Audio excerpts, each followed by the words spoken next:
We know that you've been loving softball. And you're the type of fans that just can't get enough. So don't worry, AUX is stepping up to the plate. That is unbelievable! Got it! We have all your favorite players. All the big home runs. Highlight reel catches. Oh my goodness! And makes the play! But there can only be one winner. One winner. One winner. One winner. One winner. One winner.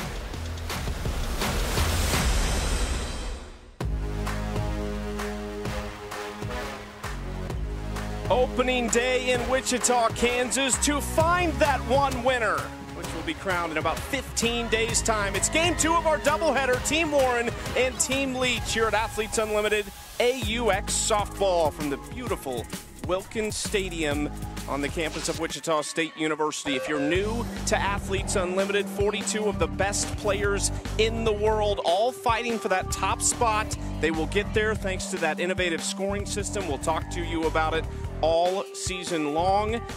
New teams switching every week. There's a lot of wrinkles with AUX, but don't worry, we'll get you there and we'll tell you how everything works.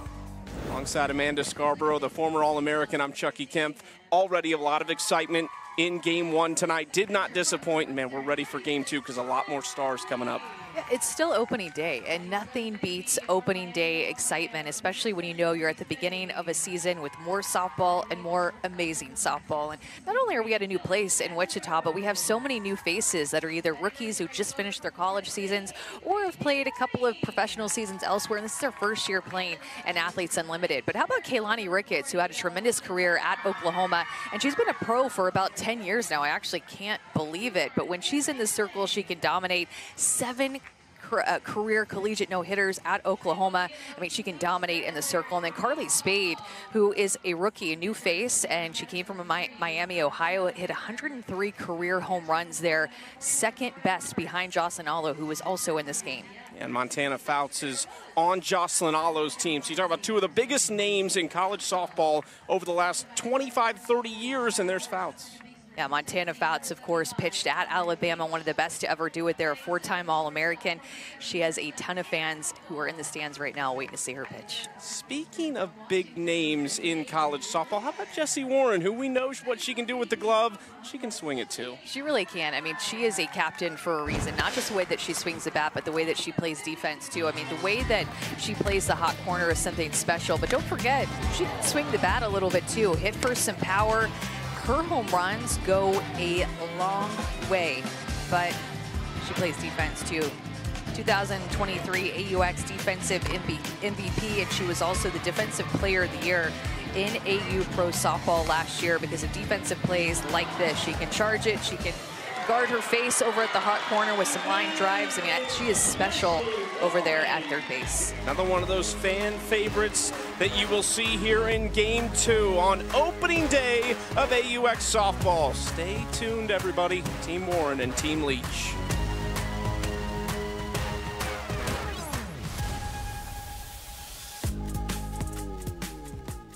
On a beautiful evening here at Wilkins Stadium, all dressed up for Athletes Unlimited AUX Softball. It's Team Warren led by Jessie Warren and Team Leach led by Aubrey Leach, looking to bounce back after that Game 1 loss against Megan Wiggins and company. For Jessie Warren, she sends a stacked lineup to the plate, as all of these captains will throughout the season. You look at the top of the order, we saw a lot of tough outs in Game 1. Haley McClenny, Morgan Zirkle, right in front of a lot of power between Jessie Warren, Tori Vidalis, and Hannah Flippin before we get to some of those rookies down toward the bottom of the order. Haley McClenny will face off with another Alabama All-American in Montana Fouts, making her professional debut after an incredible career in Tuscaloosa. What a season it will be seeing her. And the fans, you hear Montana Fouts' name said over the PA system, the fans go crazy. We'll see what the Grayson, Kentucky native can do and what she thinks about her arsenal. Hi, I'm Montana Fouts, and my favorite pitch is whatever is working that day. Hopefully a rise ball.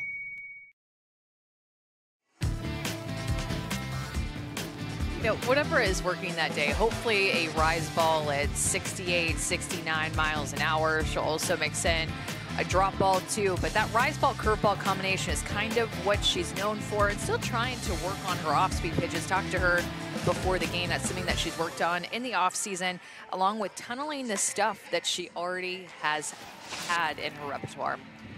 Suffered that knee injury in the 2023 SEC tournament. She still wears that brace on her left knee and so courageously re-entered in the postseason, helped get them to the Women's College World Series that year. It seems like Patrick Murphy and the Crimson Tide live in Oklahoma City. They found another way to get there this season. But what a moment here for Montana Fouts to make her professional debut. A couple of new faces actually in the battery here. Julia Cottrell, the rookie from Texas A&M, and Montana Fouts, a newcomer to Athletes Unlimited. Didn't play at Alabama this past season. She graduated a year ago, but this is her first season playing professionally, period, in her career. It's an interesting battery for sure, because Cottrell and Fouts going to be doing all the work right now. Nobody in the dugout calling the pitches for them. So Julia Cottrell, here are the keys. The good news is Trisha Ford certainly drilled her in how to handle pitchers at Texas A&M. And here we go, Montana Fouts against Haley McClenny, and she gets the swing and miss. How about this, Amanda, to lead off this game? There are 7 four-time All-Americans in Alabama history, and 2 of them are on the field right now facing off. I mean, you just got to lock into this matchup right out of the gate.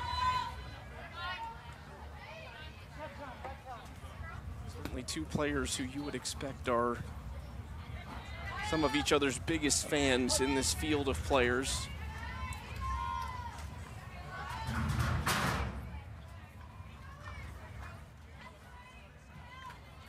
Oh-1 pitch from Fouts, down and away to McClenny, and you know she knows her well, has probably been around her a ton. And Julia Cottrell and Montana Fouts right away trying to get on the same page with the pitch calling or what she wants to throw, or just trying to work out some kinks early in this game. So Jordan Roberts, catcher Team Leach in the last game. These 2 won gold together at the 2023 Pan American Games, McClenny and Montana Fouts for Team USA. McClenny fouls it back, 1-2 count here. I'm nervous right now. I can't imagine how Patrick Murphy feels. I know. I'm sure somebody like a Kelly Crutchman is watching this as well. Coach Murphy.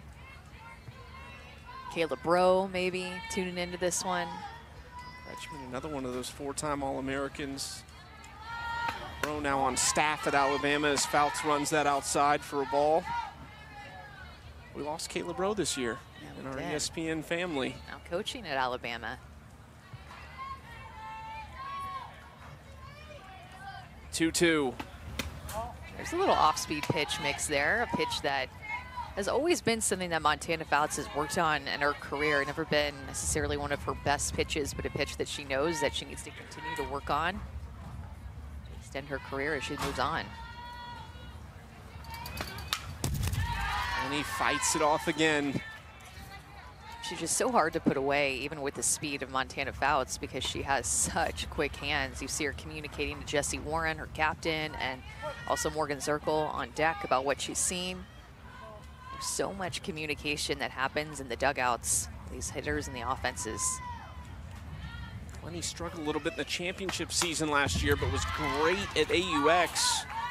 Hit .375, tied for first in the league with 15 hits with Aubrey Leach.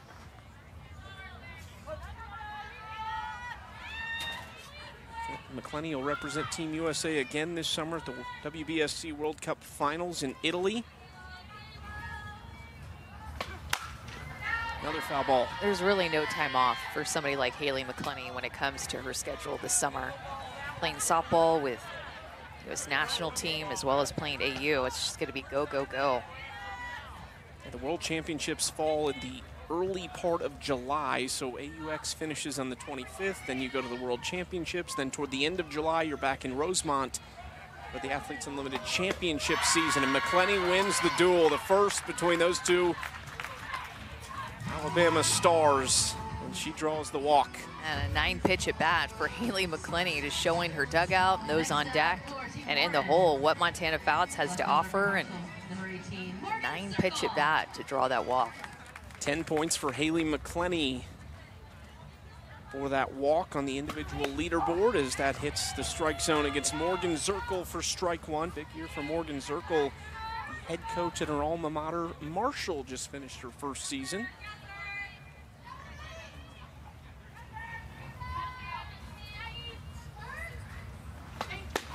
Think about the commitment that it takes to be the head coach of a Division I softball program and try to recruit and keep your program on track to doing great things like Marshall has been over the past few years, and to also be a professional softball player this summer. That is a lot to balance.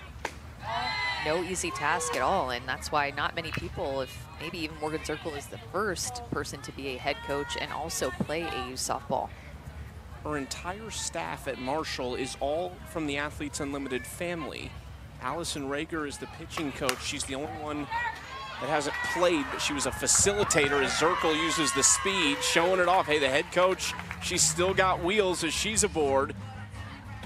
Sydney McKinney is here. She's one of her assistant coaches, and Allie Harrell, who was a star at Marshall and played in Athletes Unlimited before, rounds out her staff. It's a good defensive play by Erin Koffel to catch us. I thought for a second she would have gone to second base, but Haley McClenny is quick. Also Morgan Zirkle is quick. If that would have been a couple of base runners with some slower speed, she would have either gotten the force out at 2 or gotten the out at 1.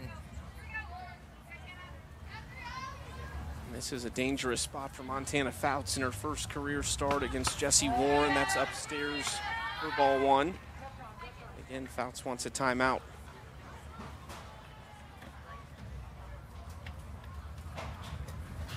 Something that was just picked up off of the ground.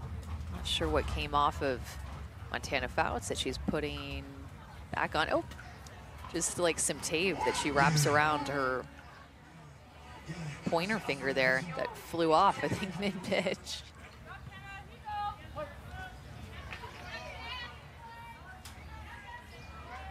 One against Warren, the former Florida State star. Which is the bottom of the zone, 1-2. Nice pitch there from Fouts. What are you telling a rookie pitcher if they came to you and asked, how do I survive in this league? How do I have success quickly? What do you tell them? Believe in your best stuff. And don't waver from that belief. Like her rise ball. Remember when Montana Fouts introduced herself, she's like, whatever is working that day, but kind of my rise ball is my favorite pitch. And this is that rise ball. A huge strikeout, especially with the runner in scoring position with Jessie Warren up. Look at that location. Jessie Warren just kind of swats at it, trying to protect with 2, but great spot for Fouts. Tori Vidalis, first at bat of the season for her.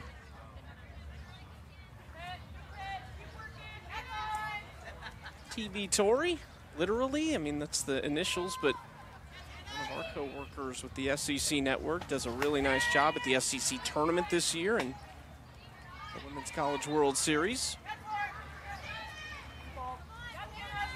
We got Tori mic'd up actually in this game. Get a chance to talk to her. She watches the 2-0 for strike 1. See if that analysis of Montana Fouts from not this season, but last season pays off. Swings through it. Good spot from Fouts to get strike 2. She's having a lot of success in the inside corner of these right-handed hitters. 69 miles per hour inside there to Vidalis. 2-2. It's off the handle, tough spot, and it is foul.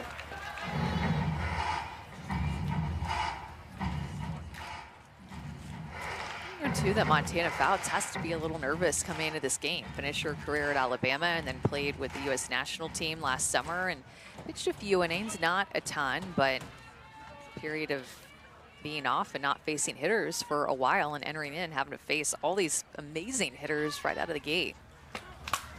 Ooh. And got Cottrell as Vidalis got a very tiny piece of it.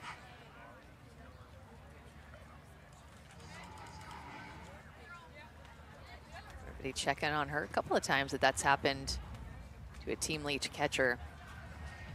And remember, a couple Aggies. That's Tori Vidalis, the Aggie, doing that to Julia Cottrell, the Aggie there, having a little laugh about it.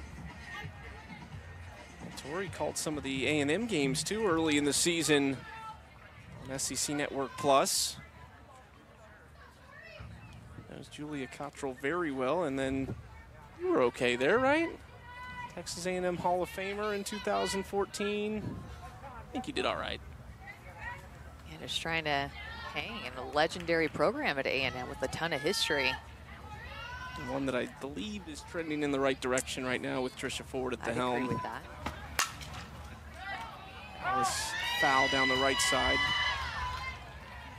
Good job just getting rid of that pitch by Tori, and that's so hard with her quick hands on the inside corner and then protecting with that outside corner like that.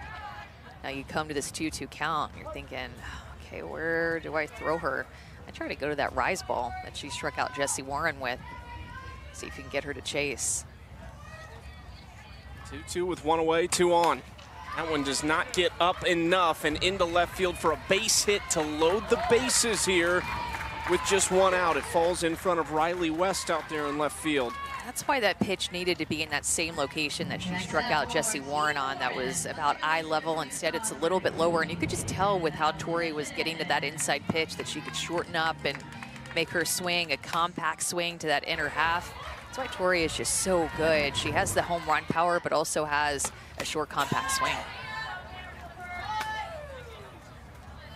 Which misses to Hannah Flippen here, who's over at second base, making way for Billy Andrews, the rookie for Nebraska, to play shortstop. Flippen underneath it into center field. Mackenzie Clark makes the catch. McClenny coming home. Here's the throw. Not in time. The speedster McClenny does make it across. Job done by Hannah Flippen. That sacrifice fly worth 10 points as she brings across the first run of the game. It's great execution by Hannah Flippen. Runner at third base, less than 2 outs. You know, especially with the speed of Haley McClenny, you just need to try to get it to the outfield some way, somehow, and it's deep enough, even with the arm of Mackenzie Clark. And Haley McClenny is able to score. Clark kind of bobbled it when she was trying to make the transfer, and you just wonder that little second. So excited to make that throw that you're almost thinking about making the throw before you even have the ball. Fouts jumps ahead of another first-year AU player, second-year pro Jordan Rudd-Lee. Greenwood, Indiana, played her college ball at Northwestern 5 years, where she played 243 career games. She works as an assistant coach at Purdue. Falls behind Montana Fouts 1 and 2.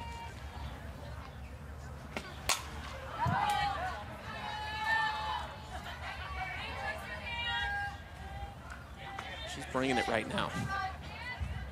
Throwing with some really good speed, and the hitters are sitting doing a good job of protecting that outside corner with the curveball, especially these righties that have come up. Goes to that off-speed pitch, and again, I think that we're going to see Montana Fouts as she continues on in this AUX season work to get that pitch, her off-speed pitch, to complement the speed that she throws with on both sides of the plate. The handle a little bit, but caught out there by Aaron Koffel for out number 3. So Fouts in a little trouble in the first, but only allows one to come across. Team Warren 1-0 over Team Leach.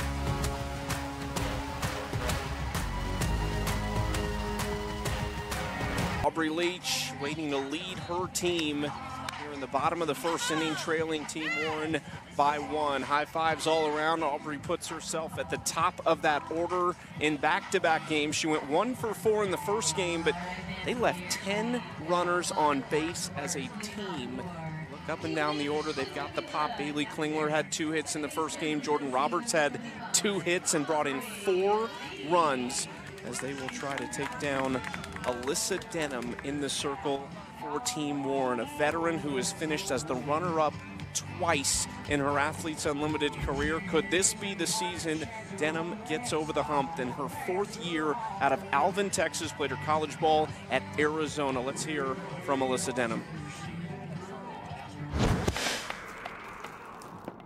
Hi, I'm pitcher Alyssa Denham. My favorite pitch is a drop ball because I like to utilize my defense.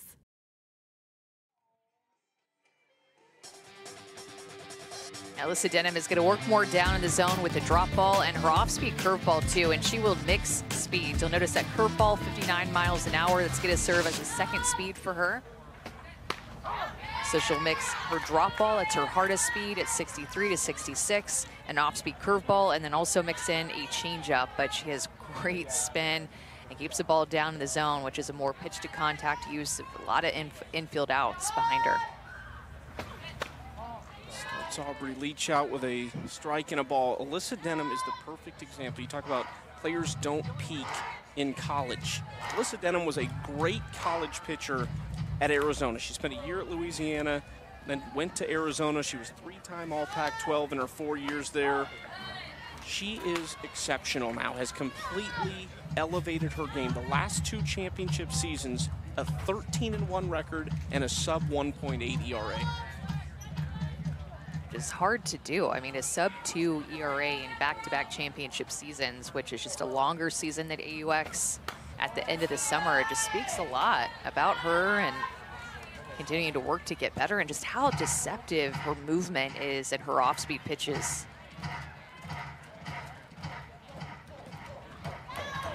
With Aubrey Leach, who came in second in last year's AUX season.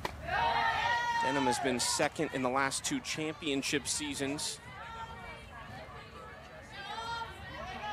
To Deja Mulipola in 2022, second to Odyssey Alexander last summer.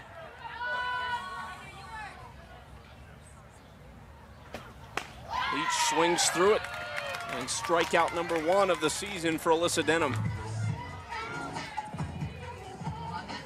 Aubrey Leach talking to the home plate umpire, just trying to figure out, hey, would that have been a strike? Did I just chase? I think that this likely would have been ball 4, but tough one with 2 strikes right at the top of the zone, clipping the edge.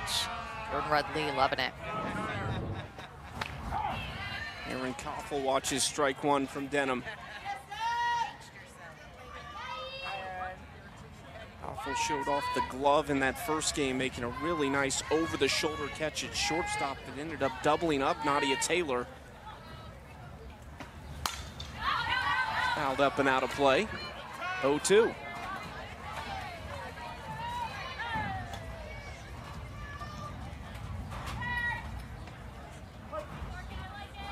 Hitter or pitcher advantage here in the first matchup for these two. Koffel's probably never seen Denham in her career. Who has the advantage here? I think pitcher. Denham thought she had her on the outside corner there. Why do you say that? Just because of the experience and the change of speeds that a pitcher like Alyssa Denham knows that she needs to have to go up against a hitter like Aaron Koffel, who is yet to quite see the stuff that Alyssa Denham will bring.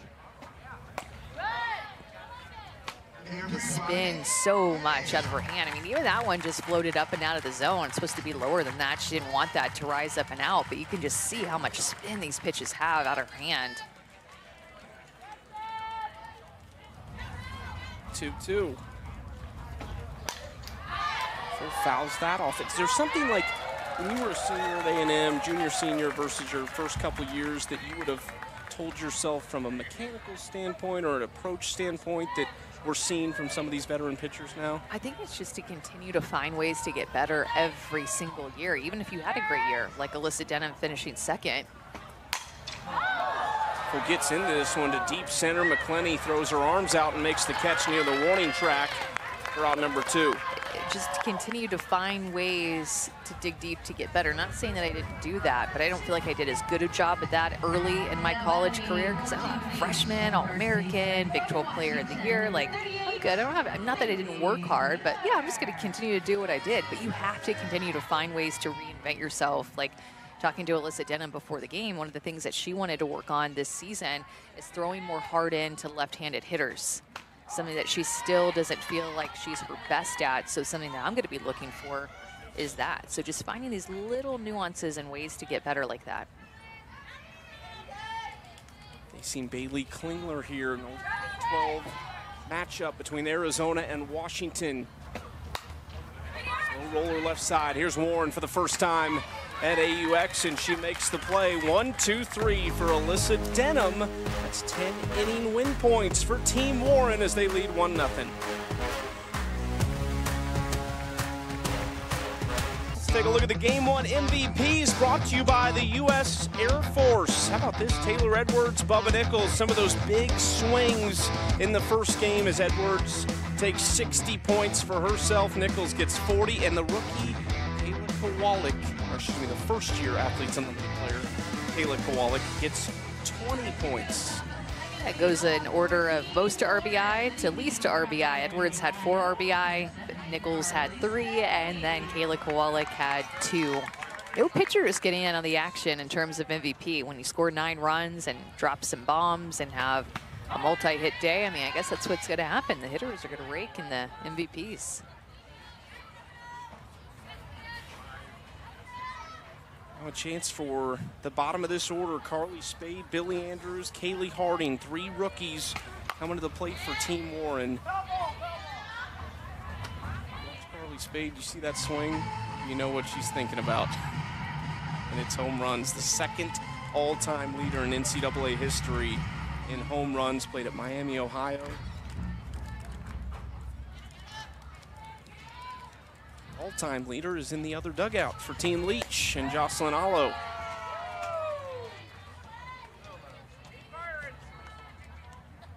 Combined, they have, what, 225 home runs, I think, between the 2 of them. Insane. There's an off-speed pitch there by Montana. Took a little bit off of that one, dropped it down to 61. When she had thrown that pitch in the first inning, it was missing a little bit down, so made the adjustment, first hitter that she faces, to bring that pitch more up and gets the looking strikeout.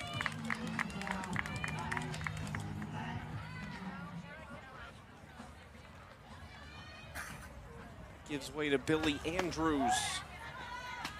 So Taylor Edwards pick up that MVP 1 honor and get the 60 points. Billy Andrews, a rookie from Gretna, Nebraska, played for the Huskers in Lincoln and broke Taylor Edwards' home run record this year, her career home run record. Andrews hit 54, or excuse me, she hit 61. Edwards hit 54. 2 of the Husker greats playing at AUX this year.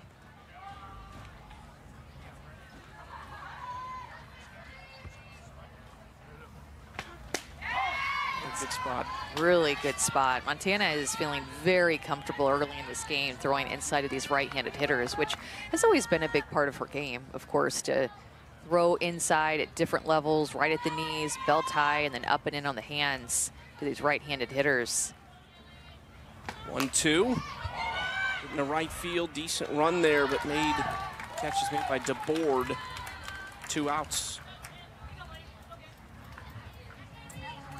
3 straight retired for Montana Fouts, or 4 straight retired for Fouts. After allowing the 2 leadoff base runners in the first inning, McClenny was the only one that came around to score. Now down to the 9-hole, Kaylee Harding. From Murfreesboro, Tennessee. Top 5 in a number of categories at Florida State history, including 2nd in doubles, 3rd in home runs. 4-time All-ACC for Lonnie Alameda in Tallahassee. That's a tricky town to say, isn't it? Murfreesboro, right? Yeah, Did I say it right? Well, did you think I said it wrong? No. 'Cause I was feeling weird saying it, yeah. I think it's just one of those things that you say and you never really feel like you say it right. Okay. Constantly questioning yourself. Even writing it down or looking at it, it's like, oh, that would be a tough one to say. That makes me feel better now, because I was thinking it as I said it, but. A lot of R's. You don't really see the R followed by the FR. That's tough. Yeah. This is the type of analysis we need from you all season long. Sometimes I just say what's actually going on in my head out loud, and that happens more times than not. Some things I keep to myself, but then other times I just need to know if other people think the same thing. Yeah, on the same page. Fouts hits the bottom of the zone. She has really working the corners and edges of this zone in the first couple innings. 2-2 count against Harding.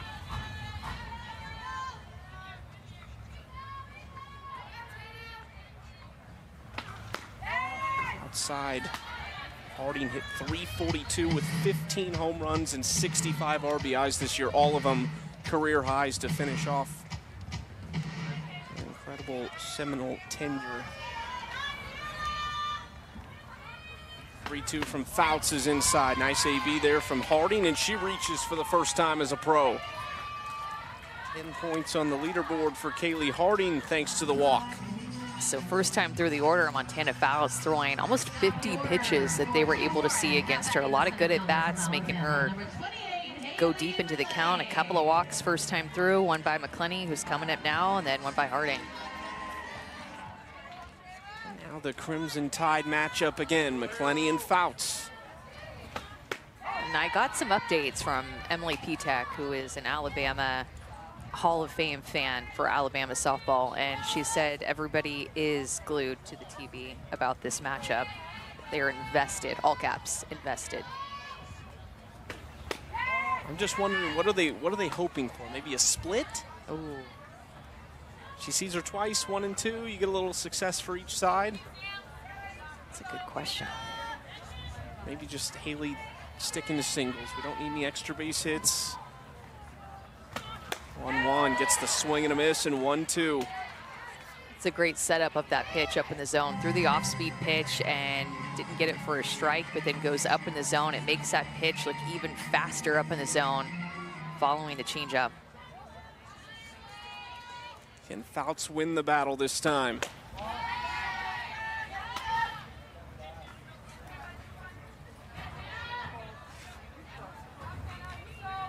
Haley McClenny also working as an analyst for SEC Network this year, along with Tori Vidalis. They worked really well together, too. Haley and Tori did.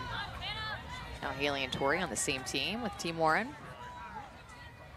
Yeah, that's a really experienced group that Jessie Warren put together as well, and some of the best hitters.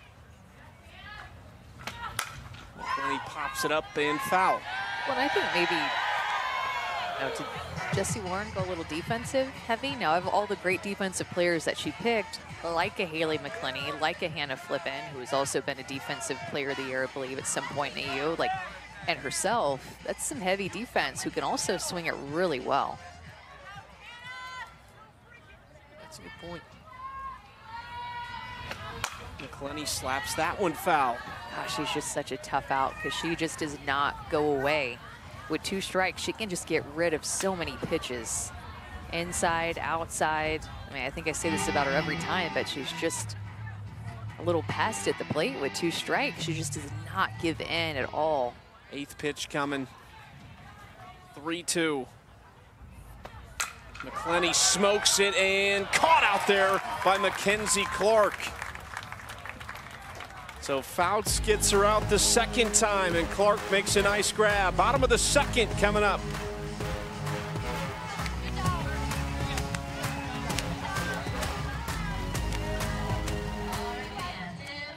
One nothing, Team Warren leading Team Leach. As they come to the plate here in the bottom of the second. 2 fantastic crowds here on opening day of AUX softball in Wichita, Kansas, and Wilkins Stadium is going to be quite the host this shortened AUX season. Alyssa Denham back out there. She went 1, 2, 3 through the top of the Team Leach order, but here is Jocelyn Allo.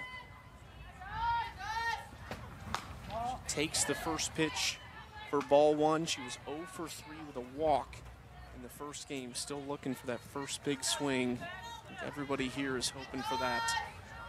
Everybody here been working her outside a lot, not wanting to come in. Oh, it's a great pitch. Look at this off-speed curveball. Beautiful. Sedana looks like she's in mid-season form right now.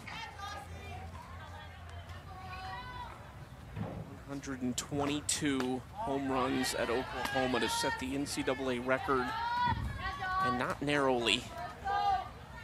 He's got 19 on Carly Spade, who just Dropped into that second spot, finishing her career at Miami, Ohio. 2-1. Oh, man, that's a big swing. A big swing, and what just an interesting journey that Jocelyn Allo has been on. Started in Hawaii and then went to Norman to play at Oklahoma. Won a couple of national championships, 2-time National Player of the Year, and of course, nobody has hit more home runs than she has, or she did in her college career.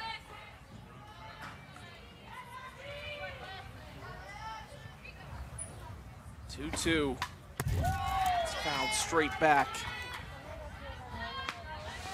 Pitcher, you just gotta stay on your toes right now with the power hitters that are in this league. There's Allo and Carly Spade, top of the NCAA leaderboards, and then Billy Andrews, the leader for the Huskers all time.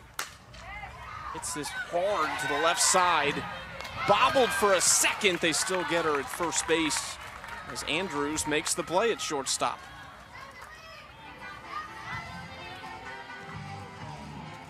Speaking of talented shortstops, we have our star in the stands, the first of the season, and it is the star here in Wichita, Kansas, Sydney McKinney. Sydney, what's up? How's it going? It's going great. We're just out here. I'm out here with Allie and Mallory watching the game right now, and we're just having a good time. What is it like for you, the response you've had from the crowd and the city coming back to Wichita after an incredible career here? I mean, it's amazing. First game sold out. I'm not one to get nervous, but when I got on the field and looked up into the stands, I did get a little good nervous because it's just really cool to be back and see everybody, see familiar faces, and just enjoy some really good softball. We were going back and forth, Sydney, about how many hours do you think that you've spent at this field? Now, I kind of feel like this is like trying to guess how many jelly beans are in the jar. Like, it just is going to be really wild. But, how many hours do you think that you've spent at this field between practice and games? Oh, my gosh. An insane amount of hours at practice, at games, work on my own. I feel like that, like you said with the jelly beans, it's almost like trying to think of how many balls you've hit and pick up in practice. Yeah. It's a lot. What was your favorite part about playing here? My favorite part is just that it feels like home. Everybody here is so welcoming, as you guys have seen from just today, and it's just a fun group to come out and play in front of. Foul ball from Sam Fisher. Give us a moment from your Wichita State time, a moment at this stadium that stands out to you when I ask about some of the special ones you've had.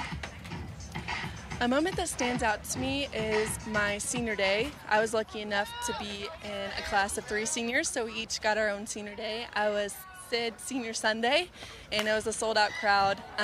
It was just a great day. All my family was there, all my friends, and even my dog got to be on the field with me, so it was just a really special moment.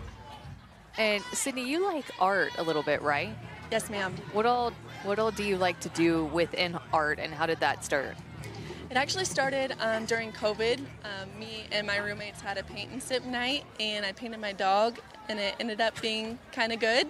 So became kind of a side hustle for me. I painted a lot of animals and pets, and now I've started to paint stadiums. So I actually painted the dot at Marshall, and I've painted Wilkins Stadium as well. That is so cool. You know, who else I think is good at art is Billy Andrews. I remember seeing something of hers on Instagram, and she can really draw as well. And you created, too, like a little PowerPoint about things to do in Wichita, right? What were some highlights on there?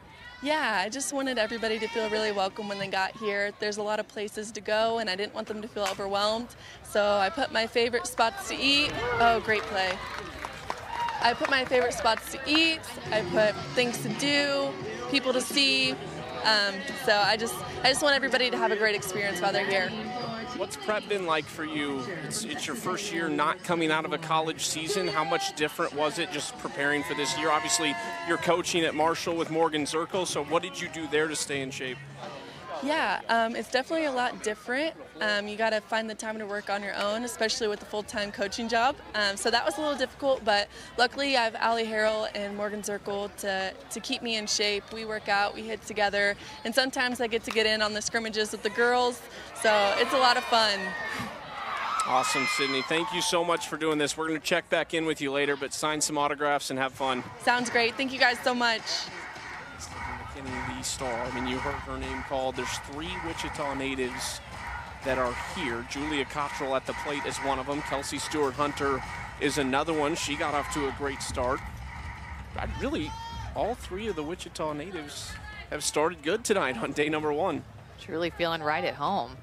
I think that Wichita State has taken a lot of pride in hosting this event. You can just tell with every single aspect of walking in here today, and I'm excited for another few weeks that we'll have of this AUX season. We're just getting going. Julia Cottrell played her college ball at Texas A&M. Got the other Aggie over at first base in Tori Vidalis. Julia's dad, Jeff, is the hitting coach at Missouri currently. I asked Alex Honnold this year in the postseason about Jeff Cottrell, and she just raved about the way he helped her develop her swing and work for her rather than trying to change things about it. And Julia Cottrell says her dad's had a huge impact on her career. Her grandpa, Ryer Jones, won an NCAA golf championship in 1968. He had a long career on the PGA Tour, and he was a very long time and successful head golf coach here at Wichita State. As Cottrell chases, and that'll do it. 6 up, 6 down for Alyssa Denham. A great start for the runner-up from the last 2 championship seasons.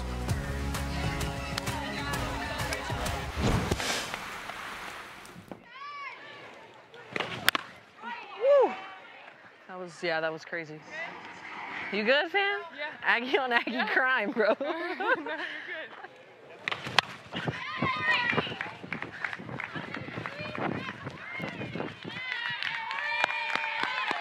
+10, first one. 1, 2, 3. Eat him up, eat him up. Let's go, man. Eat him up, eat him up. Yum, yum. Eat him up. Yum, yum. Eat him up.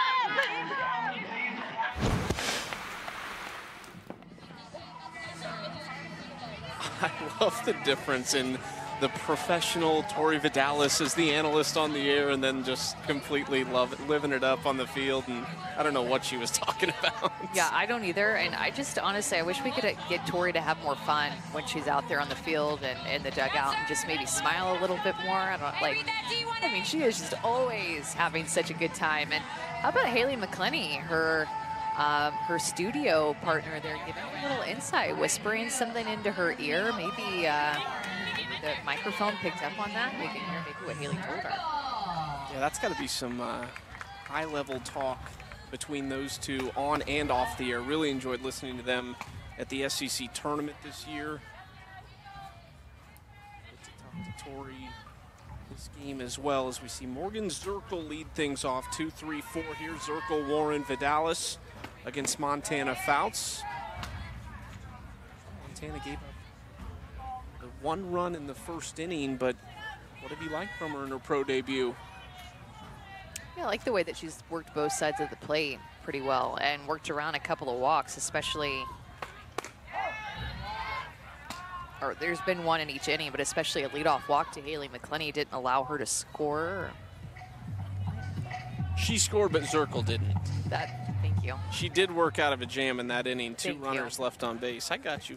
I got you, partner. Didn't fill in my little box here, and I was like, wait, that doesn't feel right. But I don't know, once she settled into that game after the first inning, I thought that the second inning, she looked great, led off that inning with a strikeout on her changeup, and that's going to be a pitch to continue to watch as she continues to work in this season. She very nearly did strand McClenny because she had that pop fly into middle center field. Mackenzie Clark bobbled that ball. It was still a close play at home. Montana Fouts and Alyssa Denham trying to string together a pitcher's duel here on the opening night. Working against Zirkle, slaps that left side foul. And she told me before the game, too, that working in the offseason, she needed to, find some catchers. And she's had 12-year-old and 16-year-olds catch her. So shout out to Sydney and Hannah. I'm working to get video on that of a 12-year-old catcher catching Montana Fouts. How incredible is that? Michael slaps it into left and caught out there by Riley West. I'm thinking Montana Fouts touches 70 and you have a, okay. Anyway, the WNBA Commissioner's Cup in Arlington, Texas is Thursday on ESPN. The Seattle Storm against the Dallas Wings. Coverage starting at 7 Eastern on ESPN and the app. The Wings have won 3 of the last 4 meetings dating back to last season. A lot of buzz around the WNBA. Rookie class led by Caitlin Clark has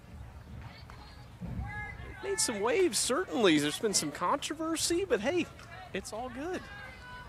Yeah, definitely the talk has continued past the national championship game, that's for sure, about Caitlin Clark, and now moving to the WNBA, and now the Olympic team. Fouts gets Warren to pop up, and that is his best friend right there to see Jessie Warren go down that quickly. 2 outs.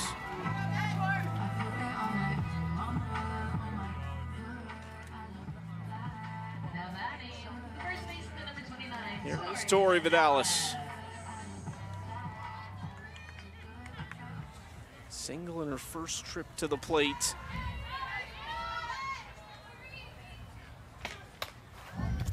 Still such a cool stat about Tori is that she finished her college career at A&M with more home runs than strikeouts. I mean, for a power hitter, it's just absurd.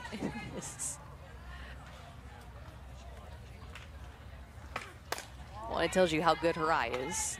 And also, we talked about her last at bat when she got that hit, how short and compact her swing is. So as a hitter, she doesn't have to decide too early to commit to a pitch. She can let that pitch travel a little bit, identify if it's going to be a ball or a strike, and also has the ability to get rid of a lot of pitches, similar to Haley McClenny, and her 2-strike approach can just foul some things off on both sides of the plate. If you're a first baseman getting picked 4th overall in the draft, you know what people think of you. Hit for average, can hit for power, high on base percentage, because she can also draw the walk. 5th-year pro, played for Team Mexico at the 2020 Tokyo Olympics. Watches strike 2, a full count now with 2 outs.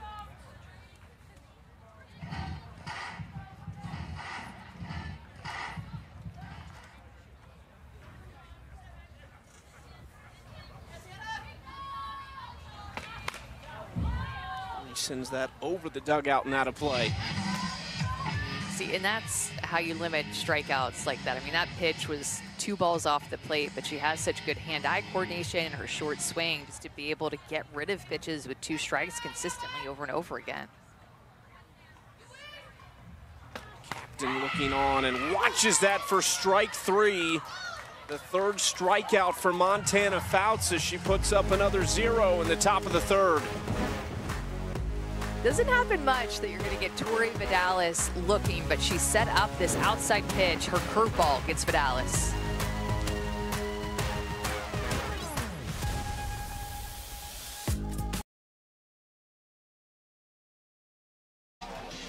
We need a place for these women to play and to stay. We see this as the next step in the future of professional softball here in the United States and around the world. The expansion it's needed, but it's also something I'm not shocked that they bought into, and you know, just the consistency in the way they do things shows that they're going to be committed to it. I think we have the right pieces together and just excited to see what the future holds. So this is a monumental day.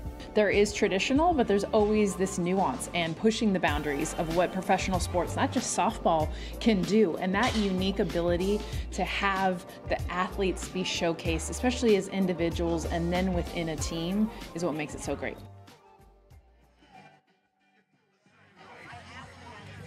When the AUSL launches in May of 2025, they're going to tour to 6 to 8 different cities, taking this across the country.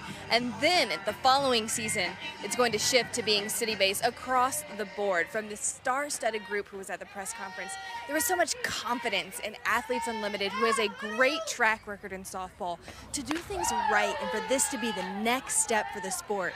You know, John Patricoff, the CEO, really went into, they took a look at the softball landscape. They've been doing the championship season, then expanded to AUX, and now they said, you know what, our sport needs at the pro level is a traditional league that these players can play in and strive to be pros in. That's great stuff, Savannah. And you have Jessica Mendoza, Kat Osterman, Natasha Watley have all signed on as advisors to the AUSL, which Savannah mentioned will launch in May of 2025. So much excitement, and the timing is perfect, isn't it? I mean, you think of the momentum that women's professional sports has right now, why not expand? Well, and two, they just have continued to get better with this league since 2020 when it started, and learn from every single year and every season, and also they listen to the players. It's one of the things that you hear about, and maybe one of the reasons that we're starting a traditional league is just kind of that urge from the players to have a more traditional league alongside still having a leaderboard in the championship series that will cap it at the end. That traditional model launches in 2025. As Savannah mentioned, they will tour that first year before it kind of settles into cities after that, starting with 4 teams next year. 15 players per team, and ESPN will carry a minimum of 18 games. Can't wait to see what that looks like. I'm impatient. I'm ready to see some rosters. Same. And I know we have to wait.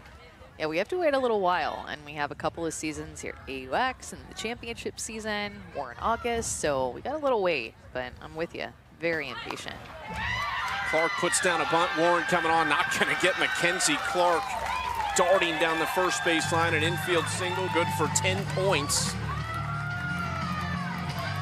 He also picked up 20 points because she is the first ever defensive game MVP.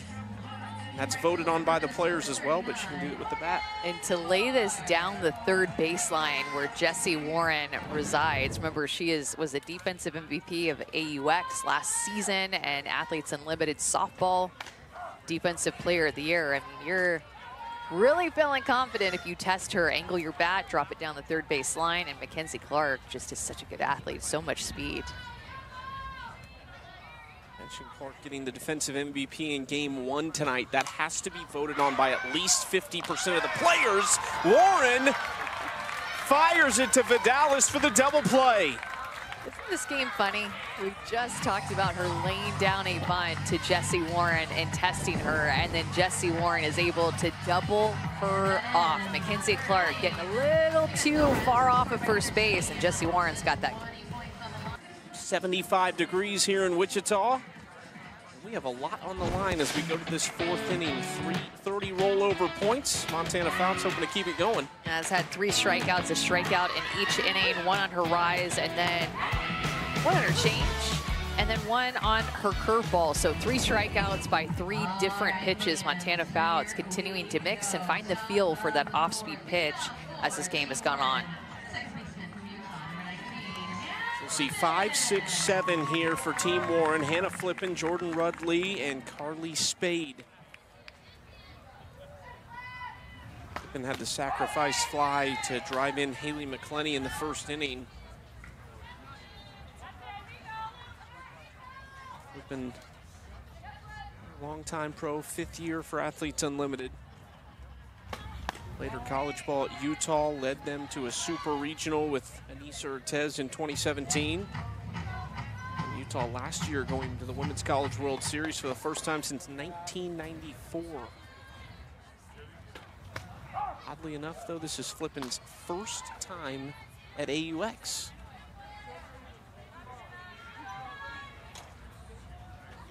And Jessie Warren, the captain of her team, said that she has so much respect for both Lauren Chamberlain and Hannah Flippen. Koffel to get Flippen 1 out. And I just think it's so cool when somebody like Jessie Warren has been somebody that has looked up to a Hannah Flippen, and they played against each other whenever Utah made the Super Regionals in 2016 in Tallahassee, and that's when Jessie Warren started to first look up to Hannah Flippen, and now they're getting to play defense together and have so much defensive prowess on the same infield together and share the same dugout. It's interesting, you watch these players interact. I mean, they're legitimately pinging ideas off of each other, trying to figure out what works for the other person, and no doubt Jessie Warren has had those discussions with Hannah Flippen about the defensive side of the ball specifically.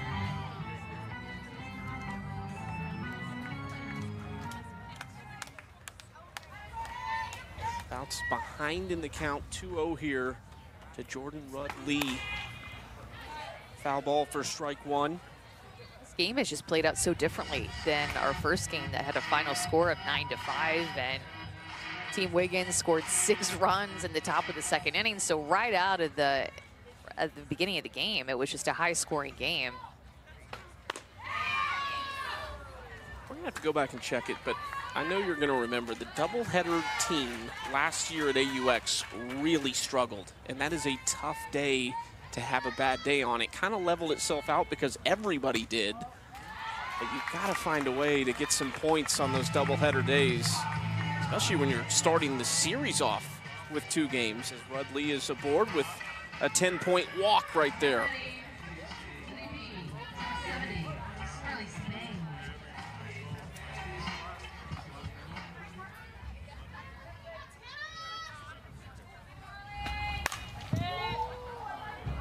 Off-speed pitch there, so 2 off-speed pitches in a row, one that walked Jordan Rudd-Lee and then one to start out the at-bat to Carly Spade. You can tell with these more power hitters that Montana Fouts is trying to work that pitch in and off and against them and continue to have the feel of that pitch. Team Wiggins at the top of the leaderboard after their big win in game 1. There it is, the top 14 are the 14 players on Team Wiggins. 110 of a possible 120 win points between the innings and the game that they were able to collect.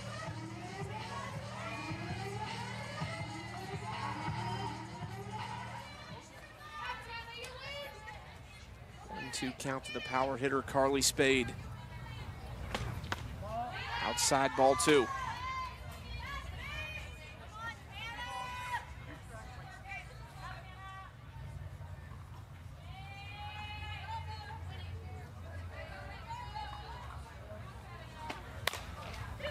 Hard to the left side, Fisher to second. It was an awkward play for Leach.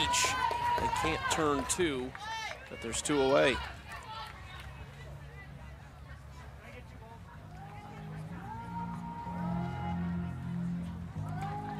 Next up for Team Warren, shortstop from Nebraska.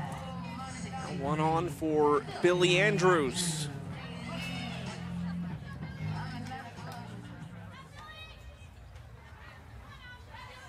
Power hitters, who's going to hit their first home run? Who's going to hit the first home run out of some of these top ones first? It's like everybody that comes up in this lineup, too, has so much home run power that they proved in college, and some have proved professionally in their careers. Like, you just kind of hold your breath, every single hitter that comes up, knowing that they have the chance to hit it out of here. Good spot from Fouts, 0-2. I'm not sure Andrews loved it.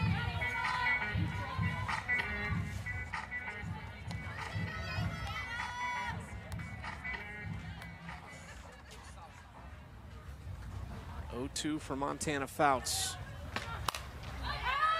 Up and into the stands.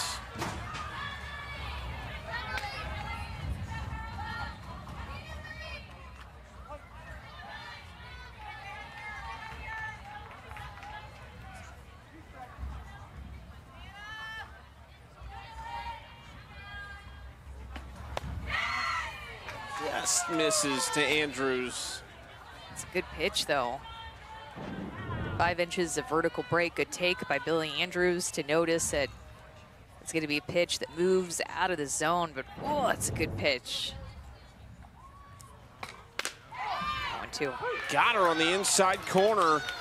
Montana Fouts picks up strikeout number 4 in her professional debut. That's 3 straight zeros for Fouts. Well, you can tell that she's moving the ball around well and that different pitches are working. 4 strikeouts, 3 are looking for Fouts. Team Warren over Team Leach, 30 inning win points on the line in this game, completely up for grabs as the pitcher's duel continues between Alyssa Denham and Montana Fouts. See Sydney McKinney up there in the stands anywhere? Can you see me? Camouflage. She's in there waving. What's up, Sydney? How's it going up there? It's going good up here. I had a couple fans join me, so they're really excited that they get to be on TV. You guys want to say hi?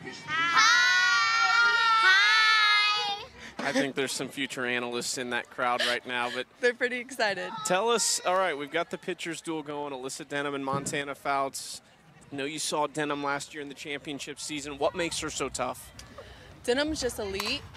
She hits her spots really well and makes you get yourself out like such. Did you see that, Sydney? The athleticism of Tori Vidalis over there. Oh, Tori is just great. I love her. But just back to Denham, that's what she does. She makes you get yourself out. She's going to throw you something you can hit, but you got to be ready for it. That's a good way of putting it. Makes you get yourself out. And, I mean, unbelievable play, Sydney. We're watching Tori go down to the ground and keep her foot on the bag as she goes down to the ground to be able to secure this out. And that's a short hop, too. I mean, that ball was not caught in the air. It was on the short hop to her backhand side. That was impressive athleticism by Tori Vidalis there. Super impressive. She always impresses me. Oh, my goodness. Yeah, Sydney, what types of things do you like to learn from somebody like Tori or some of your teammates? What kind of questions do you find yourself asking your teammates to learn more about the game or defense or hitting? Yeah, there's so many great veterans in this league, and I still feel like I have so much to learn every single day from them, especially with my team captain being Wiggins. She's so knowledgeable about pitchers, about placement, about running bases, about gameplay. I mean, the possibilities of questions are endless. Somebody like Tori, I know for me, she just teaches me to have fun and not take anything too serious. She grinds it out. She's always going to come out and make these big plays, but you never know it because she's just happy. If she's doing great, she's happy. If she's not, she's just a great person and a great teammate to be around. Has your coaching now at Marshall for this last season as an assistant coach, has that changed your approach at all? Just the way you communicate with players, have it made you think of anything differently? Oh my goodness. Oh my gosh. Aaron Koffel. Oh my goodness. Aaron Koffel. Over the Oh my gosh. That was so awesome. Wow. Great day for the rookie. Has been, you're right. Made some great defensive plays, and I feel like the rookies have just stepped up big, playing pretty free for their first pro games. And Erin Koffel, this is her second pro game, and looking comfortable with this swing. This was an off-speed curveball. Looked like it bled back over the plate, Sydney. Looked like it should have been on the corner, 1-2 pitch, maybe a ball or two off of the plate, but she got all of that because it missed on the plate with 2 strikes, and your reaction is like, oh my gosh, that was unbelievable. It was so cool. The rookies, I knew coming in that the rookie class was really strong, but like you said, they look really comfortable today, and it's really cool to to see them get there first. That was a 30-point swing for her team and 70 for her because of the home run and the inning win points. Do you feel that on the field a little bit when you know that those points are starting to roll over? Can you feel a little bit of the tension start to build? I think you can definitely feel it. I try not to. I try to stick to the gameplay and focus on what I can do to help my team, but you definitely feel it whether you want to or not. Sydney, thank you so much, and hang tight for us here. We got 2 outs, so we're going to let you go, but we'll check in a bit. Sounds great. Thank you guys so much. I want to be on TV. Jocelyn Allo would love to do what Koffel just did, foul ball, so we will take it to Savannah, who has Erin Koffel. That's my sister. You signed your softball. How'd it feel? Yeah, obviously I got down pretty quickly, swung at a pitch early in the count that I didn't want to swing at, but I trust my 2-strike approach, and I knew that she had 3 speeds, and I've seen that pitch before, and I kept fouling it off, so finally got one, and I did what I did with it, so. You're having a day. The doubleheader really lets you settle in on defense, on offense. What was your mindset stepping into your first day? Yeah, I mean, Oh my goodness. Yes! Jocelyn Allo. Wow! had to speak it into existence, yeah. But obviously just being in the moment, playing with these girls, I mean, they've made it so comfortable. They've made me so comfortable, so we're just having a ball. So what's connecting right now for this Gold Squad? We've been on a couple coffee walks. You know, we've been talking. We got our spring chickens, and we're having fun. Okay, the spring chickens, the home run celebration. Tell me about that. Aubrey Leach came up with it because we're a bunch of rookies. We're a bunch of young girls just, you know, balling out in our pro debut. So Aubrey said spring chickens, and then they went to Walmart today and got some of those, so. Okay, we're gonna have to see if we can get Jocelyn over here next. Yes. Okay, we're going to find her, then we'll be back. Yeah, that was a pitch that was up in the zone. Another mistake on an off-speed pitch that just hung up there. And 85 miles an hour off of the bat for Erin Koffels. Hers was 80 miles an hour, but Jocelyn Allos just went deep into the night sky. And wow, 2 home runs in this inning. Sam Fisher fouls that off. I'm in shock. That was an absolute mash from Jocelyn Allo for her first Athletes Unlimited home run.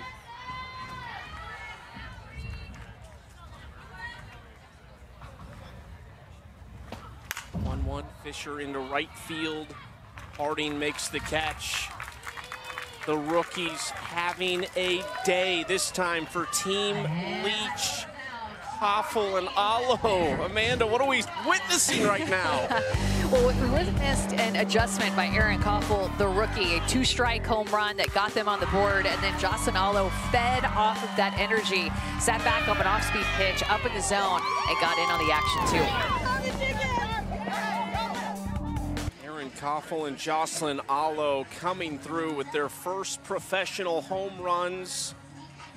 A couple swings off Alyssa Denham. Leach leading Team Warren 2-1. How about Jocelyn Allo? She had been off on some off-speed pitches in the game prior, and she just did not miss with this pitch up in the zone, knew it right away, and this is why every time Jocelyn Allo comes up to the plate, you lock into her at bat because she can hit the ball further than anybody else in our sport right now. And Savannah has her in the dugout. Battling through, seeing a lot of off-speed pitches in the first game. Playing the doubleheader allows you time to adjust. How'd you take it into that AB and take that ball yard? Yeah, you know, I've just been taking my at-bats, at-bat by at-bat, and really trying to learn from each. I feel like this was kind of my first time seeing live for real, so I'm trying to give myself grace as well, but just good hitters make adjustments, and I was asking MJ, like, hey, am I pulling off the ball a little bit? She said yes, so I said, okay, stay through this ball, sit on it, and seen it, and took it out. You've mentioned talking to MJ and just the minds that you have in this dugout. How are you all able to feed off of each other, seeing Erin hit one and then you hit one, but just having that talk that you can take to the plate with you? Yeah, I think it's huge, and I think that's that's a big part of winning, is learning how to communicate amongst your team, and hey, how can we improve batter to batter? And I feel like Gold's been getting after, and we've been communicating very, very well. Thanks, Jocelyn. That's tally number 1. Boomer. Appreciate it. Although, what more is to come from her in this AUX season, but that was special for her first one. 2 big swings in the same inning and a couple of new faces to the league. We've not seen Jocelyn Allo home run in Athletes Unlimited season before, and that was her first, so a memorable one. Foul into the stands, 3-2 count here as Montana Fouts and her team in the driver's seat, up 1 run. Could it be Fouts' first professional win? Still a lot of ball to be played, though, in the top of the 5th. This is hit hard into left field, base hit.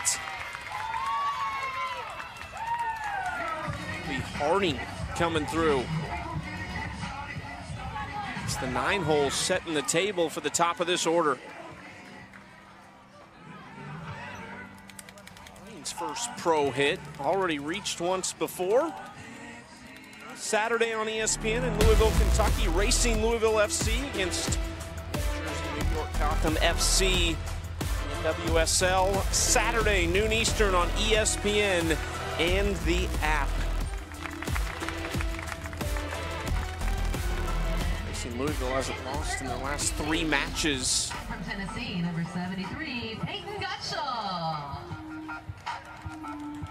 visit here at the mound, and a pitching change going to be made for Team Leach. So the leash a little bit shorter for Montana Fouts in this one, as she's about to see the top of the order for the third time, but a great professional debut for her, holding Team Warren to just 1 run as she makes way for Peyton Gottschall. It seems like this is what Aubrey Leach has done a couple of times, 2 times through the order, and then make a pitching change at the beginning of that 3rd time through.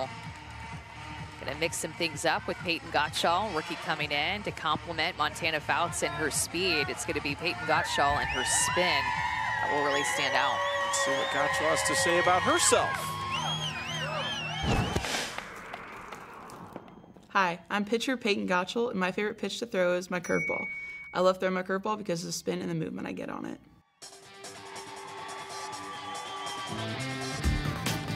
And she'll throw that pitch on both sides of the plate. She can throw it outside to righties and also throw it as a backdoor curveball, but gonna mix in her screw and her rise as well. That rise, she wants these hitters to chase that pitch out of the zone. When she gets ahead with her curveball, she'll try to go up in the zone with her rise ball to get the swing and miss and chase.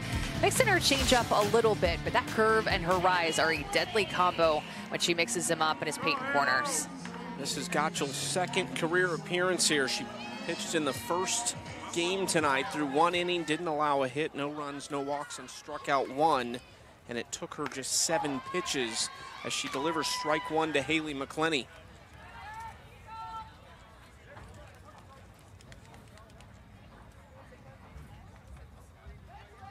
McClenny at the plate. Aubrey Leach turning to another rookie as McClenny sends it into left field under the glove of Sam Fisher, but didn't have much time to react, playing up the line a little bit. Back-to-back base hits to start the 5th. Talked about how she doesn't throw that changeup a ton. That was actually more of an off-speed pitch that Haley McClenny was able to hit hard to the left side. Just past Sam Fisher, who's playing just in front of the bag over at 3rd base, a hot corner, but Haley McClenny let that pitch get deep. Zirkle swinging first pitch, almost misplayed in left field, but West is able to make the catch. And there's 1 out, so Riley West, very familiar playing behind Peyton Gottschall as they played the last couple seasons at Tennessee together, helping her teammate out. She almost overran that too. That must have been tailing. Yeah, you know, coming off the bat of a left-handed hitter, it is going to tail away toward the line. Jesse Warren just took a cut at that first pitch for a strike. 0-1 misses. Jesse Warren, top 3 in home runs and RBIs in last year's AUX season. 3 home runs, 10 runs driven in. This is at Koffel, goes to first, not in time, and gets away here. So Harding is able to take 3rd.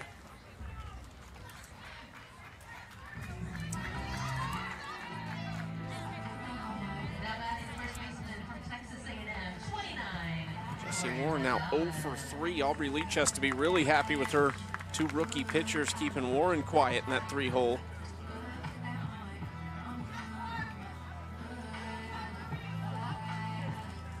Tori Vidalis, the go-ahead run on first base in the form of Haley McClenny. Plenty of speed there if Tori could put something in a gap.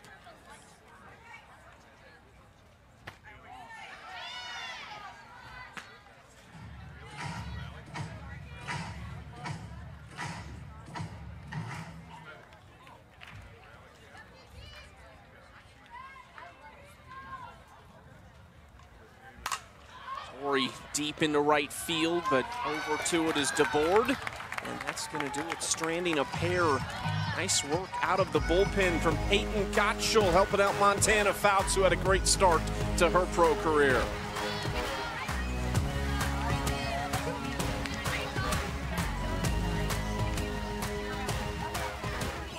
Team Leach leading Team Warren. 10-inning win points on the line here as Alyssa Denham tries to bounce back after 2 solo shots from the rookies, Aaron Koffel and Jocelyn Allo.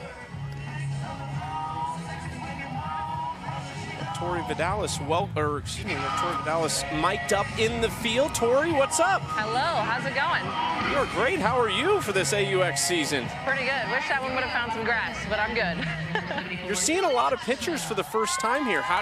What have you done this last week, or is this kind of more just trusting yourself right now? I think a little bit of trust in yourself. Obviously, this is year 7 of pro ball. Wow, feeling like a grandma next to all these rookies. But yeah, you know you've been here, done that, so trusting in your training and really just feeling comfortable at the plate, not trying to do too much. I think it's easy to get ahead of yourself, especially when all these pitchers are coming in throwing gas, and you get overwhelmed really easily. So you got to stay calm, got to stay true to yourself and to your training. Tori, have you given fellow Aggie there, Julia Cottrell, any advice coming in this season? I wouldn't say really advice, but I did hit her earlier. I said, Aggie on Aggie crime. I was like, sorry, bro. Welcome to the league, hitting you in the helmet. But no, we actually, since we're on different teams, we haven't seen much of each other, but it is nice having an Aggie. I get to have someone to help me explain all the traditions to these non-Aggies. They think I'm crazy. Good job. Denham starts off Cottrell with a Denham. strikeout. All right, put your analyst hat on. We know what you can do. What's the deal with Alyssa Denham? What makes her so effective? Oh my gosh, she's so spinny. She's so underrated, first of all, let me say that. She's got movement, like probably 9 to 10 inches of drop, vertical drop on her drop ball. So it's cool to watch her work and not have to overpower hitters and rely on stuff like that. If you can mess up a hitter's timing and balance, you're gonna see a lot of success, and that's what she does. So that's why you always see her at the top of the leaderboard in all the AU seasons. Yellis! Yeah, we've talked, Tori, to a couple of different people about prepping, more as a hitter getting going with season, but what's it like on defense to go from not playing in a game to then you being 60 feet away from the hitter right now? Yeah, it's a little scary. I mean, if you play a corner, you're already kind of wonky up here, I like to say. But really just trusting your instincts. I think that's one of the most underrated things. You can't teach instincts. You just have to use them. Here we go, here we go. Yes, Billy. Like that. You can't teach that, right? Well, up the middle. The stretch that you made, girl, at first base was one of athleticism, and I don't know how you caught that ball from Alyssa keep going, Denham. Amanda. Keep going. Yeah, exactly. but expand on instincts. Like, what does that actually mean to you, instincts? Instincts, really just letting your body work. Like on that throw, I had no idea where it was going, but I let my glove take me. Good, where it was gonna be. I didn't even know I was gonna end up on the ground until I was already there. So just trusting and letting your body move to the ball. The thing is, you follow the ball and you'll always be in the right position. So if I'm following the ball as a first baseman, I'm making my infielders look good, and that's my #1 job. I don't normally need the praise, but it's nice to have a little pat on the back when you do something nice for your infielders. All right, how about you're pulling double duty tomorrow? You've got game 1, and then you're working as an analyst with Savannah Collins and Haley McClenny on our mid-game show. Go, let's go, let's go, let's.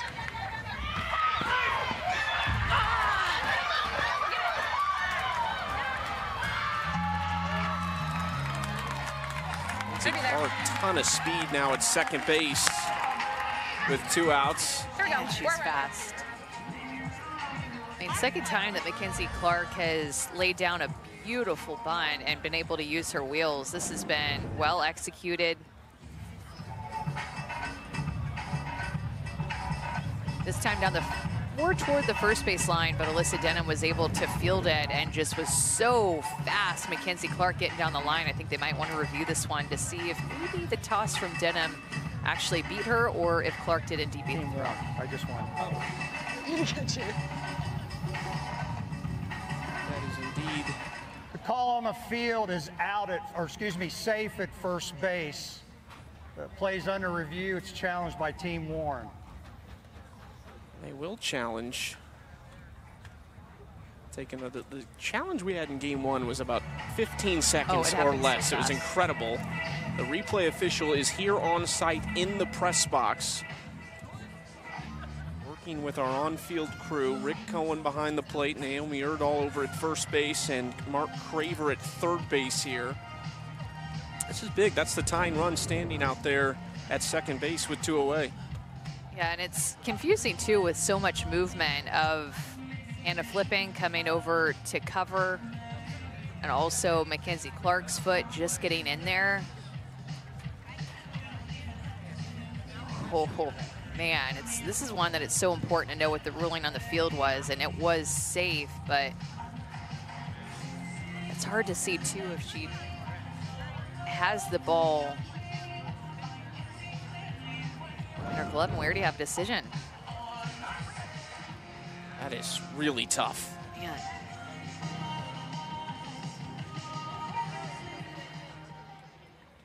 After further review, the call is going to be changed. Runners out. And that is a big call to call Mackenzie Clark out at first base. She can't believe it, but the tying run goes back to the dugout, and we go to the 6th, still separated by a run.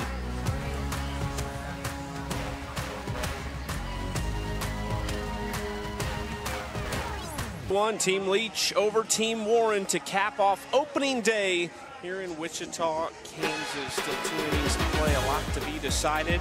A lot to be decided in the NBA as well. The finals resume on Wednesday on ABC and ESPN. The series shifts to Dallas. Luka and Kyrie looking to get it going for the Mavericks as they trail 2-0 to the Boston Celtics. 8:30 Eastern on ABC, ESPN Deportes, ESPN Plus, and ESPN Radio. I'm a Texas girl, but I think the Celtics pretty much have this one. What do you think? Well, I saw a corgi on Instagram who does the predictions, like shooting a ball into a trash can, and the corgi had Dallas in 7, and she had the Celtics winning the first 2 games. Oh my goodness. Well, I'm always going to trust a dog more than myself, I think. So. Exactly. You're probably right.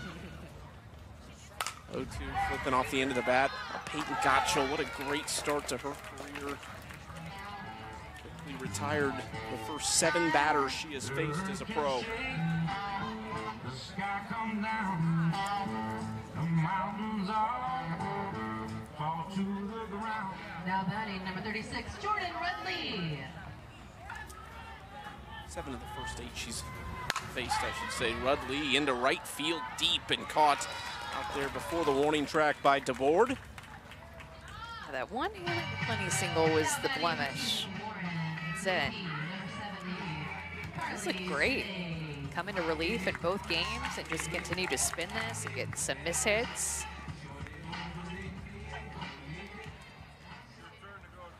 Carlin Pickens, what an incredible duo at Tennessee the last couple seasons. Gottschall didn't start there, but finished her last 2 years of college ball there. Started her career at Bowling Green, the 2022 MAC Pitcher of the Year.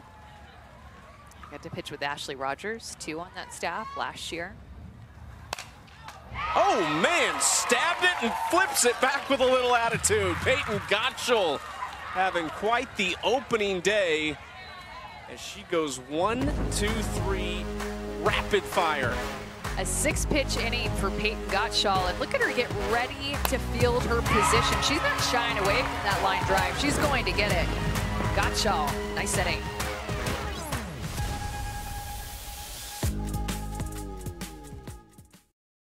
2-1 Team Leach leading Team Warren. 20-inning win points on the line. Could be a big first day for one of these two teams as we go to the bottom of the 6th, and a new pitcher out there for Team Warren. Replacing Alyssa Denham, it's Maddie Penta, the rookie out of Auburn, the winningest pitcher in Auburn history from Chesapeake City, Maryland. What's she like about what she does? Hi, I'm pitcher Maddie Penta, and my favorite pitch to throw is my changeup because it drops off the table and it is so much slower than my other pitches. That changeup that we will see to go with her 70+ miles an hour. It says 67 there, but I'm telling you, these pitchers get amped up in a game, and you can add 2 to 3 miles an hour. Also mix in her rise ball. She will spot that fastball and do different looks with her curveball, but that changeup and her fastest speed are so tough to hit against. First pro pitch for Maddie Penta is a strike on the bottom of the zone. Morgan DeBoard, 9-1-2 for Penta. replacing Denham, who really just had the 2 mistakes to Erin Koffel and Jocelyn Allo. And Maddie Pinta will throw her fastball, too. I think that it's a misconception to a lot of young pitchers that, oh, you learn that fastball when you're, just getting going, and then you stop throwing it because you learn these other movement pitches. But that is definitely a misconception. Maddie Pinta in her career, or her last year in Auburn, she gets the strikeout there with the rise ball. Maddie Pinta threw that fastball 42% of the time. So changeup 26%, and then her rise ball at 17%. That's a pitch that she gets to board out to chase this pitch up and out of the zone. 3 pitches, 3 strikes, and the first K for Maddie Pinta as a pro pitcher. 12 total pitchers here at AUX, 7 of them in their first season with AU. How are you feeling about these rookie pitchers? I'm feeling great about them. They are all seasoned from their experience in their senior year, playing against fierce competition, going deep into the postseason, and I think they're ready to take what they've learned in their college careers to this pro level quickly.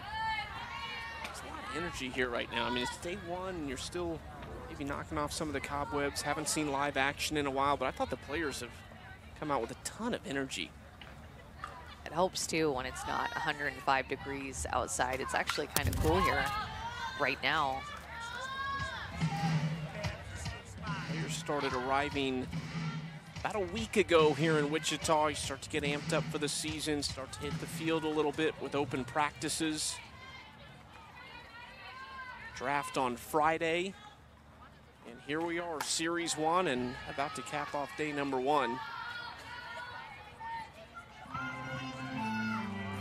Let's go to Savannah and check in.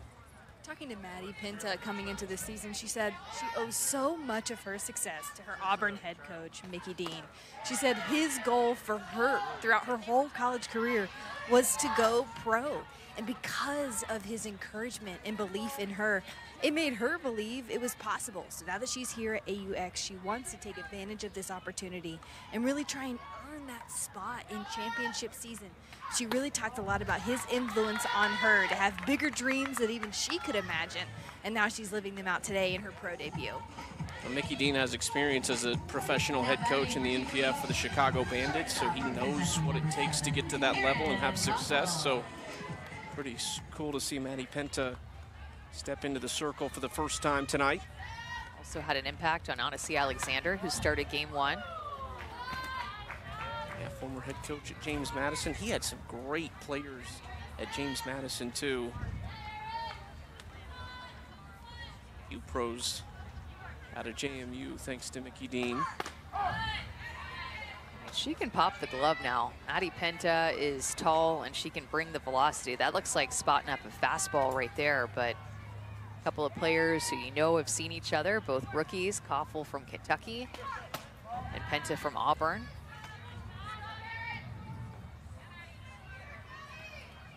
She's 6'2", Maddie Pinta is. And Alyssa Denham is really tall too. We have some tall pitchers. Not that you have to be tall to be a pro pitcher, but she definitely has some length and gets a big swing and miss there on this drop ball. That just fell off the table, 10 inches of down movement. Good save on the height. 5'6", okay. Great spot from Pinta and her second career strikeout in just 3 batters. Drops it down to 61 miles an hour and gets a looking K. Off-speed pitch to Koffel, who've seen each other, know about each other for so long. You got to mix things up, and that's exactly what Pinta did with that changeup. Koffel knew it. Now Bailey Klingler watches strike one, a runner on first. I mean, you asked me which one of the newer pitchers coming in this season, the new faces, whether it's a newcomer or a rookie I thought might do well. And I think Maddie Pinta was the one that I went to because of the speed that she throws at and the changeup that she can work in there as well. And you have to be able to change speeds against these hitters. It's not an option anymore. It is mandatory if you want to be able to go deep into the game, face these hitters, these lineups multiple times through a game. Klingler lofts it into center field. This could do it for Pinta, and it does. 2023 SEC Pitcher of the Year. Nice Nice little professional debut there. Couple strikeouts as she retires the side.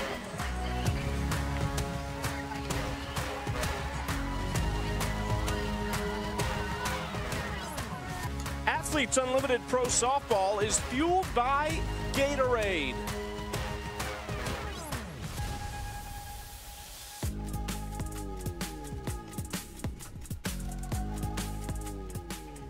Back in Wichita, Kansas, it has been a wonderful opening day here for Athletes Unlimited AUX Softball, kicking off really a full schedule for professional softball throughout this summer. Some of these players will be playing on the international level as well in July at the World Championships for multiple countries. And then the Athletes Unlimited Championship season kicks off toward the end of July in Rosemont. First pitch swinging here is an out as Billy Andrews is retired. Peyton Gottschall needs 2 outs now to close the door on this game. There's 30 inning points on the line, having been rolled over from the 5th and 6th into the 7th, and 50 for the game as a whole. So this is an 80-point inning possibly for one of these teams. Thinking maybe that because Peyton Gottschall is a rookie, maybe she doesn't understand the significance. That was hit pretty hard right there, Sam Fisher. There's 2 outs. 72 miles an hour off the bat, but 2 pitches and 2 outs for Peyton Gottschall when so much is riding on this inning in terms of points and winning. This rookie is not even looking like she knows what's going on. Sam Fisher, the ultimate character on and off the field. Her final professional season. She will retire at the conclusion of the championship season in August as Gottschall hits the outside corner against McClenny. It's the one batter who has reached against Peyton Gottschall. She has retired 8 of the first 9 hitters she has faced.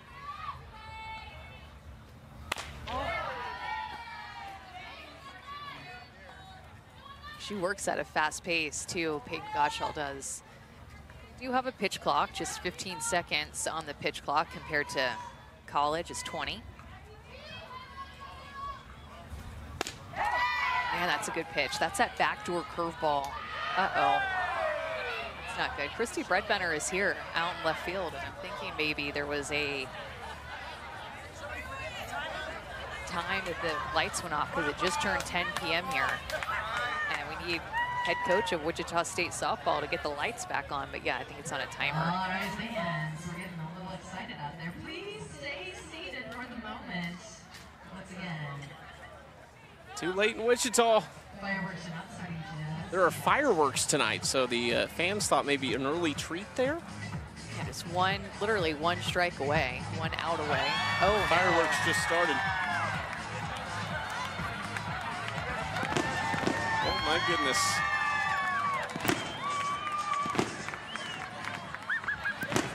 Well, this is a first, right? Lights go out and you have fireworks before the game actually ends.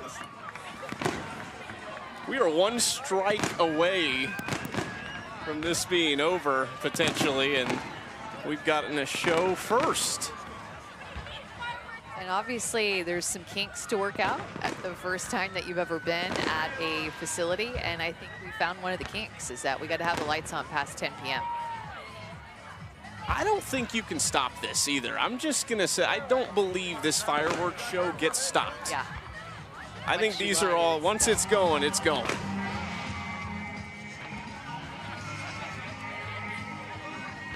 Hey! Oh, the lights back on. That was quick. I didn't think that that would be so quick, to be honest.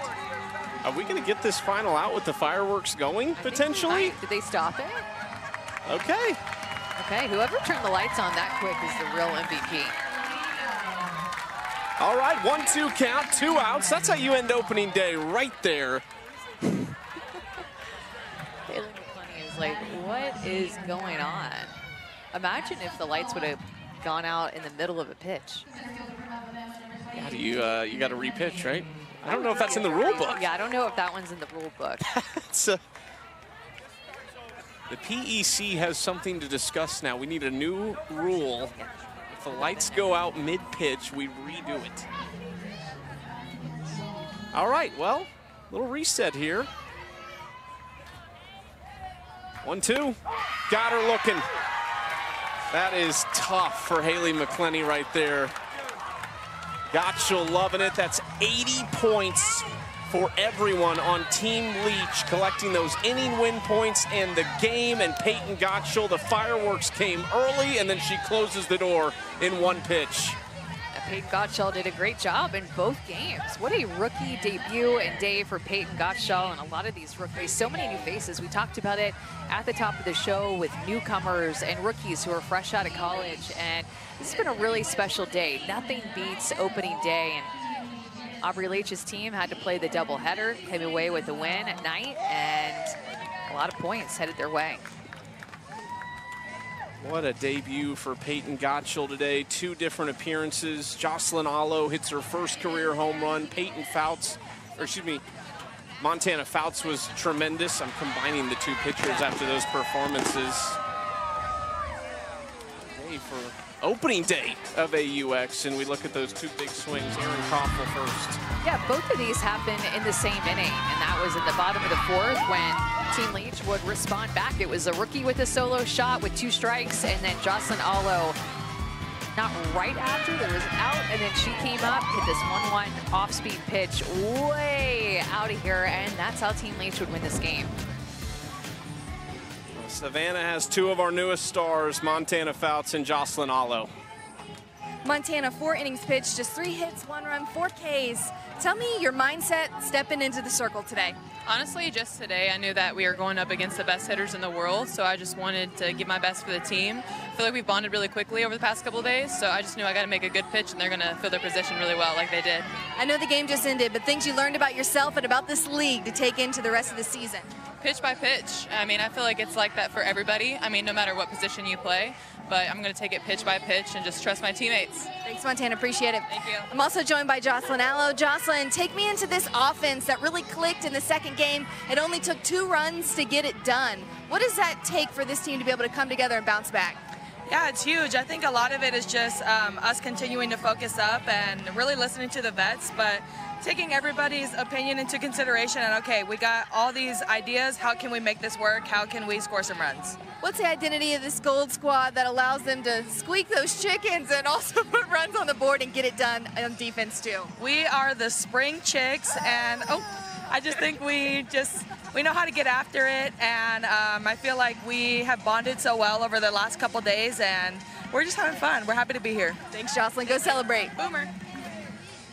Day for Athletes Unlimited Softball, kicking off the AUX season here in Wichita, the 3rd ever AUX season. We've got a couple champions that are in the building. We've got some new stars, and here is the league leaderboard after 1 day. And of course, a little skewed. You have one team who has played 2 games, 2 teams who have just played the 1, but Taylor Edwards, Bubba Nichols, Aaron Koffel, that's before MVP points from this game. That's the top 3. I feel like Aaron Koffel might be moving up a little bit from where she's already there. The rookie sitting in the 3 spot, then another rookie behind her, Mackenzie Clark. A lot of new faces in this top 10 right now. See Koffel and Allo maybe 1-2 at the top there with Taylor Edwards right behind them. We will see. Those points will be counted soon, but goodness, Peyton Gottschall. What a debut for her, too. The rookie out of Tennessee having a great time at Athletes Unlimited. It's the beginning of the AUX season. If you want more of it, we're back tomorrow. Another doubleheader, Tuesday, 5 Eastern.